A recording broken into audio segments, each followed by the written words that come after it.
I don't really understand it. Yeah. So if people could let me know so I can understand. Of course, I'm not going to change my mind within one video, but I do want to learn more. Han Meditations. Hello guys, I am Han. This is my wife Kelly, and we're back with another video. Now, this video popped up on my screen, and it was like, it said 5 reasons why Hajj is a pagan ritual. Now, I wasn't even thinking about it in that way, but let's just see what they have to say. If you guys know anything on here, please give us more information, because our subscribers are very knowledgeable. So we'll go ahead and watch this. We'll see what he says and see if his points make sense or if they absolutely don't. Every year, millions of Muslims travel to Makkah for Hajj. Islam compels every able-bodied person with financial means to perform Hajj. But is Hajj a truly Islamic ritual? Did Islam start its member rituals? Did Jews and Christians perform pilgrimage in Makkah ever in their history? And did Moses, Jesus, Jonah, Elijah, David or Solomon ever perform the ritual of Hajj? And if not, what was the reason? To know the answer to these questions and to understand why Hajj is a pagan ritual that has nothing to do with Abrahamic religions, watch this video till the end. I will give you 5 compelling reasons why Islamic Hajj is a pagan practice, and it has nothing to do with the God of Abraham. The first reason is Muslims believe that the Kaaba is the most sacred place on the face of the earth, and it is even holier than the Temple Mount in Jerusalem. But Jewish and Christian religious books never talk about the most sacred house of God in the Arabian desert that Adam built and was rebuilt by Abraham and Ishmael. Why no prophet ever performed Hajj in Mecca? Old and New Testaments mention hundreds of prophets, but none ventured into the Arabian desert for the most holy pilgrimage. Even while wandering in the Negev desert, Moses never came to Mecca. Solomon, David, Jesus, Jonah, Elijah, Samuel, Jeremiah never came to Mecca or performed the Hajj. According to the Bible, Abraham himself, who is considered as the builder of Kaaba according to Islam, never went to the Arabian desert nor told anyone to perform Hajj of the Kaaba. All of this only proves one thing, that Hajj has nothing to do with Abrahamic religions. Second reason is Prophet Muhammad considered Jews and Christians as his allies initially in Makkah, but they never accepted him as a prophet, even though he claimed to worship the same God as them. Because of this, the Prophet stopped praying to face Jerusalem and started to face Makkah, because now he knew well that he would have to appease the Arab pagans, that they may get lured towards his new faith. So he incorporated their pagan Kaaba and its pilgrimage into his religion. The third reason is, it is well known that the pagan custom of building special houses to house sacred stones is extremely ancient. Commonly, these stones were believed to be of heavenly origin. These holy buildings were known as Batelus, Batel, Bethel, or Beetle. Kaaba is also known as Baitullah, which sounds similar to Batelus. These types of structures existed from Yemen to Rome. Sahih al-Bukhari, hadith number 4355 mentions the Kaaba of Zul Khalasa. In this hadith, Prophet Muhammad ordered the destruction of this Kaaba. The stones placed in these temples acted as a connection with the deity. Today, archaeology and history have provided ample evidence to prove that Kaaba was a pagan construction and its pilgrimage a pagan ritual. The fourth reason is Islamic history mentions neither Christians nor Jews, but only the pagans of Arabia used to perform Hajj in Mecca. Islamic holy books provide complete details of the pagan Hajj before Islam. According to Sahih al-Bukhari, hadith number 1648, early Muslims considered running between Safa and Marwa a pagan ritual and disliked it. However, verse 158 of Surah Al-Baqarah was revealed that said Safa and Marwa are among the symbols of Allah.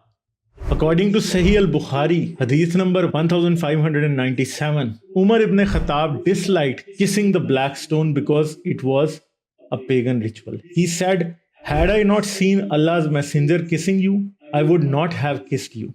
Similarly, in Bukhari, hadith number 1643, al-Mumineen Aisha mentions that wearing ihram was also a pagan practice to honor the goddess Manat. Muslims were free to perform Hajj after the conquest of Makkah in 630 of the Common Era. And pagans and Muslims used to perform Hajj together till 632. But in 632, when Abu Bakr led Hajj, according to Sahih al-Bukhari, hadith number 4363, he banned the pagans from the Kaaba on the orders of Prophet Muhammad. The command for this ban occurs in Surah Tawbah, verse number 28, which mentions that pagans are unclean and are not allowed to enter the house of Allah. But from what I mentioned earlier, it is clear Muslims themselves considered the rituals of Hajj as pagan practices. The reason for such disbelief in Hajj by Muslims was the presence of Jews and Christians in Arabia, who never regarded the Kaaba and Hajj as sacred and never participated in it. So the newly converted Muslims knew that Hajj had nothing to do with the God of Abraham. These Muslims were frequent travelers to the land of Israel and even Rome. They knew such pagan pilgrimages had no connection with Abraham, Moses, or Jesus. The fifth and the last reason is the most important to believe that Hajj is a pagan ritual, and that reason is Quran itself. When we ask why prophets never came to perform Hajj, Muslims can say they might have the mention of Makkah and Hajj in the Torah and Gospel removed.